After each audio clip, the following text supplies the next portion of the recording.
This tech brief is for the first week of July, and we're going to start right now covering the vulnerabilities for this week. And I have to say we have a couple of big ones. The first one that we're going to be covering is an OpenSSH regression vulnerability that introduced an unauthenticated remote code execution. Now, this is quite a big one given how prevalent OpenSSH is out there. So OpenSSH versions earlier than 4.4p1 were affected by this CVE 2006 5051. So this vulnerability was initially found in 2006, and sadly, via regression, this was introduced in October of 2020 into OpenSSH 8.5p1.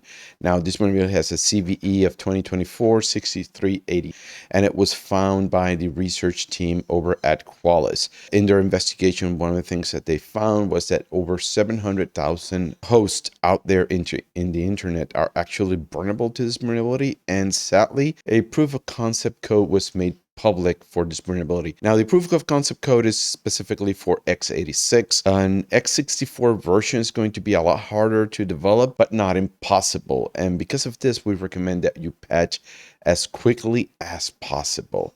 Another vulnerability that surfaced was that Cisco has been warning about NXOS 0-days exploits being used for deploying custom malware. Now, this has the CVE of 2024-2399, and this specific vulnerability has been used by Chinese state-sponsored actors in specific development group. Now, the attacker can run commands as root on the devices, but requires admin privileges. So this means that they need to steal some credentials, or default credentials are still present in those devices. Now, the devices are affected by this vulnerability are MDS 9000 series multi-layer switches, Nexus 3000 series switches, Nexus 5500, Nexus 5600, Nexus 6000, Nexus 7000, and Nexus 9000 series switches that runs the NXOS. Now, NXOS is actually based on Linux.